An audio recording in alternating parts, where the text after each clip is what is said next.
Three Stocks Floor is coming soon to Ausbiz. Register now, ausbiz.co/3.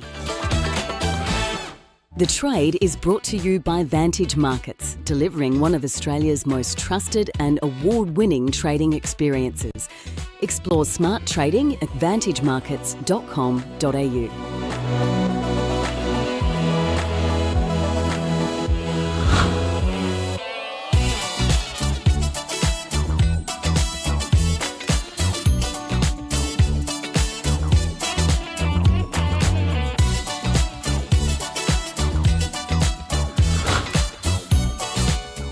Hello and welcome to The Trade. Before we get into the charts that matter, let's have a quick look at what traders are watching out there. US President Trump saying Vladimir Putin has gone, quote, absolutely crazy by unleashing a massive aerial attack on Ukraine, and says he's now weighing new sanctions on Moscow. The Japanese finance minister says the government will closely monitor the bond market situation amid rising super long bond yields as high interest rates, they say, could pressure state finances. Meanwhile, the Bank of Japan Governor Ueda is saying the central bank must scrutinise how rising food prices will affect underlying inflation.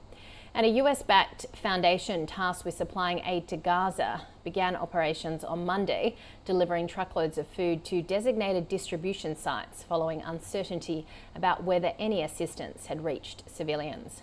Let's get across the technicals. David Novac from Wealthwise Education joining us. David, good to see you there.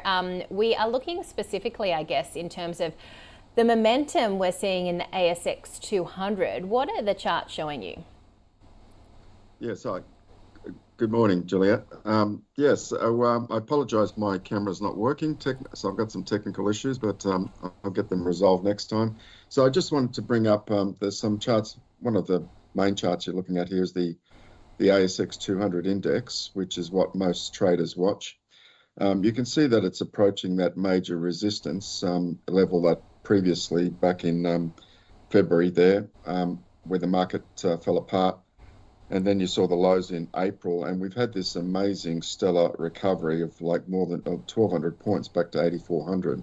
So we're very close to those previous highs now, which was around 86. So at the moment, you can see that this is, by the way, a daily chart. So you can see it's just for the past few days, it's been what we call consolidating. The lines you can see, there's a Bollinger Band. You can see that shaded area, that's called the Bollinger Band. It's starting to narrow, which means it's just consolidating. So where the market goes from here, it's anybody's guess, but you would think being near resistance and after such a big rally in such a short period of time, only about 6-7 weeks, which has caught a lot of people's surprises, including myself, that it rallied so strongly, which just followed the overseas markets. But I would be taking some money off the table here.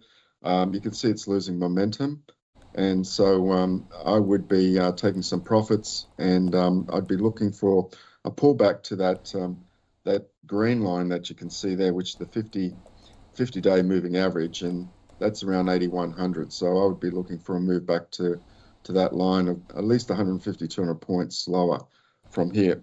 That's what I'd be expecting. Well, you know, where the market goes is often dictated by Australia's biggest stock, CBA. What is CBA showing us, David?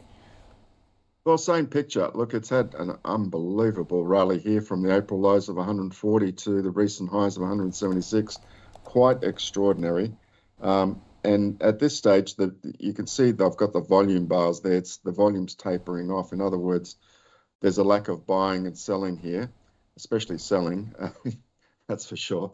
So you can see that black line there, that's at the 168 level. So, you know, I would expect that, I wouldn't be surprised CBA pulls back to that 168 support level, but geez, it's had such a big rally, and being the biggest stock, that'll determine, and with the banks, that'll determine which way the market goes. So I just wanted to reflect, this is the biggest stock in our market by market cap, and you can see it's also reflecting a slowdown in momentum here. So I wouldn't be surprised if there's some profit taking at the moment, and you can see that indicates the RSI is overbought as well. But boy, this has had one heck of a rally, and yeah, very few sellers have been, they've been holding on. But I would say that at this point might be a good time to take some profits. It's one of those ones that people just sort of want to stick with, don't they? The retail investor, at least. Now, uranium, I mean, this is going nuclear, pardon the pun, David, given that the president has signed these orders to kickstart the nuclear facility in the US. What are you seeing with the ETFs here? Yeah, well, look, there's been a big rally in some of the uranium stocks, like especially Boss Energy and Paladin. You've seen these, and what's the other one? Deep Yellow. And that's reflected in this ETF. This ETF is a global ETF for uranium stocks. So it's a safer way to play the uranium, particularly from that decision the Trump administration made, an announcement, I should say, about promoting nuclear energy. So if you wanted to, you can see it's breaking up there. It's above the 50-day. The 20-day moving average hasn't crossed above yet. So I would, if you want to be conservative, I'd be waiting for that to catch up, the moving average to cross above, indicating the change of trend, but is going back up again. But you can see that big volume spike. This is from yesterday. You could see the volume spike in this ETF. So certainly there's a lot of short covering as well, where there's a massive short position in a lot of these uranium stocks like Paladin and Boss Energy. So there was a massive amount of short covering.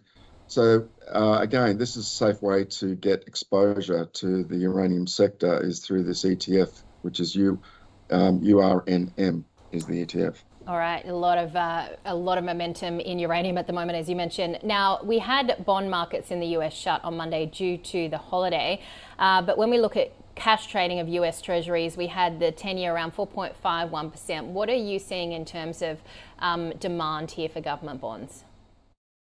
Well, this is probably the most important chart in the world right now, plus the US dollar, again, US dollar index. But you can see that that resistance level up there, I'm just trying to see it, read it on my chart here, but you'll see that it tested 4.8% or 4.75% is that dark line. That was the previous high. That is the level to watch. If we see a break above that 4.75% yield level on the 10-year treasuries, well, then that will really rattle the markets because that'll be a breakout to the highs. This is a monthly chart as well. So you can see it's quite significant in what's happening here. This is where a lot of the market institutions and fund managers are looking at this market right now and concerned about the rising bond yields, and especially the Fed, of course. They're waiting for to see indication of a rise in inflation as a result of the tariffs. But again, this is the market. You can see it is trending up. And again, if it breaks that 4.75% yield level on the 10 years, that will put a lot of pressure on the US equity market, or global markets, in fact, but especially the US equity market. And at the same time, you've got the US dollar index under pressure. So that doesn't help as well. So the question is, who's going to refinance the bond market, the $7 trillion that's coming up for refinancing the second half of this year? So you have to be very, very cautious right now, given what's happening in the bond market. Absolutely. All right, David, really appreciate your time. Thanks so much. David Novac from Wealthwise Education.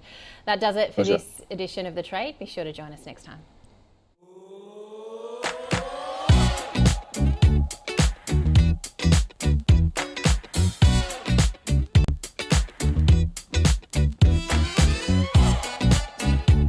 The Trade was brought to you by Vantage Markets, delivering one of Australia's most trusted and award-winning trading experiences. Explore smart trading at vantagemarkets.com.au.